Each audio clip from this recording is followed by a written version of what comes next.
de nos instances fédérales et du Congrès de Poitiers.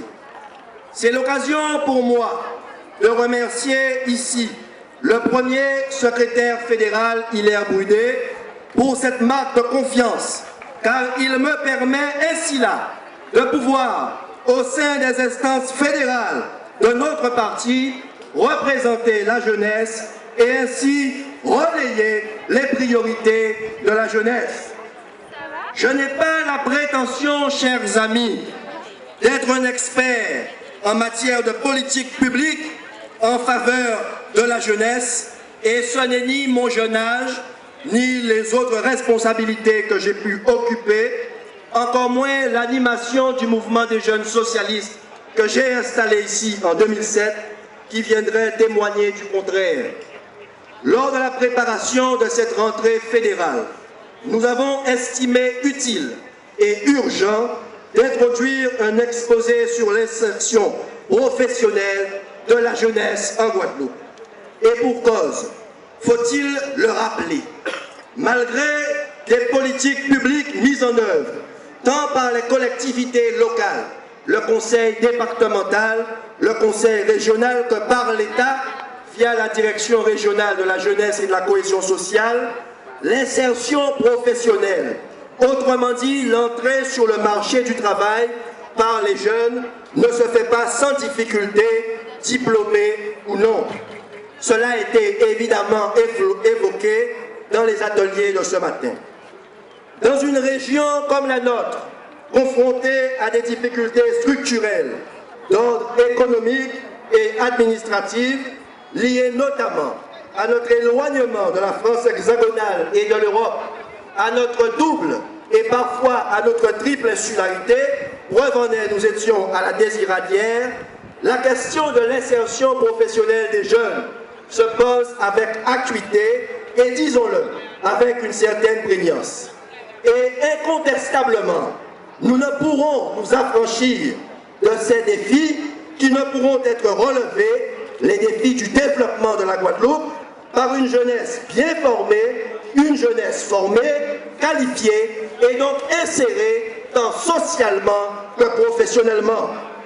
La situation des jeunes sur le marché de l'emploi est préoccupante. Ni la puissance publique, ni quiconque ne pourrait se satisfaire d'une telle situation. On assisterait alors impuissant à une déperdition des talents, un retard vis-à-vis de l'accès à l'autonomie, et Dieu sait combien c'est important, en réalité, une bien triste perspective de développement pour nos sociétés, dont vous en conviendrez, la jeunesse constitue l'avenir. Faut-il à nouveau rappeler quelques chiffres et contextualiser une situation qui n'échappe à personne? Le taux de chômage des jeunes de moins de 25 ans s'élève à bien 23%. Faible réussite scolaire et universitaire, chômage croissant, précarité des emplois, ralentissement et, disons-le, tassement de la croissance économique, augmentation de la pauvreté, et nous assistons même à cela, un accroissement des travailleurs pauvres aujourd'hui. Voilà ce à quoi la jeunesse est aujourd'hui exposée. Il s'agit dès lors pour nous tous d'analyser finement une situation explosive et en développant une approche globale, en abordant le jeune de sa scolarisation dès son plus jeune âge jusqu'à l'université, en passant par des activités associatives, culturelles et sportives qui favorisent l'insertion du jeune en Guadeloupe.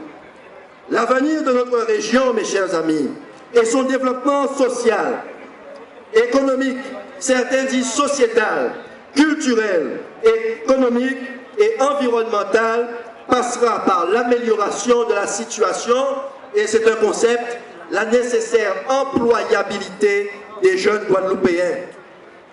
Des pistes, nous en avons déjà, en préconisant, tel que développé dans le triptyque porté par notre camarade Victor Lurel, président sortant du conseil régional, l'enfant, l'école, le savoir, une meilleure approche des politiques publiques en faveur des tout-petits. Tous les rapports sont unanimes. C'est dès la petite enfance que les inégalités se creusent et elles sont, en définitive, difficiles à rattraper. Il faut renforcer la maîtrise des savoirs fondamentaux du français, de notre langue vernaculaire, le créole, de la maîtrise des sciences, afin de réduire l'illettrisme. 15% des jeunes sont illettrés et lutter contre le décrochage scolaire. Ensuite, réduire les inégalités d'accès aux activités associatives, culturelles, sportives, afin de garantir une meilleure socialisation pour tous, puis repenser l'orientation et améliorer l'insertion des jeunes dans l'entreprise et l'apprentissage, quand bien même le tissu économique ici en Guadeloupe est fragile. À certains égards, resocialiser les jeunes qui sont soit en déshérence ou qui ont décroché pour des raisons aussi diverses que variées et pour lesquelles nous avons bien évidemment des solutions. En cela, des politiques publiques ambitieuses et innovantes existent, il faut le dire, et ont été portées. C'est l'actuel bilan du Conseil régional. Mais elles souffrent malheureusement d'un déficit d'appropriation par les jeunes. Pas véritablement, à mon sens, d'un déficit d'information, puisqu'on communique davantage et mieux qu'il y a quelques années, et de façon croissante, des formations supplémentaires sont proposées en lien, on l'a dit, avec le tissu économique local, mais nous ne pouvons nous satisfaire du présent.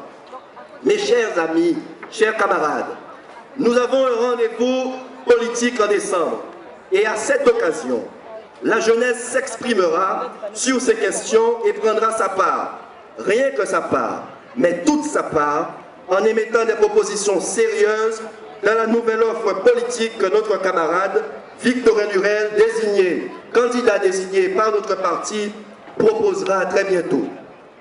À cet égard, nous plancherons sur les aspects que j'ai développés plus haut et qui ont été adoptés consensuellement au sein d'un comité de soutien innovant, le comité Jeunesse Poutoto, que je vous demande d'applaudir. Cela n'existait pas en 2004, cela n'existait pas en 2010, et nous avons eu cette initiative de créer ce comité Jeunesse Poutoto qui rassemble, je voudrais le dire, les jeunes de la frappe d'Éric Jalton, les jeunes de Doubout-Poucanal, les jeunes du phare de Christian Baptiste, les jeunes socialistes, les jeunes de Capesterre, j'en passe et des meilleurs, et tous les jeunes qui voudront avec nous participer à cette belle œuvre.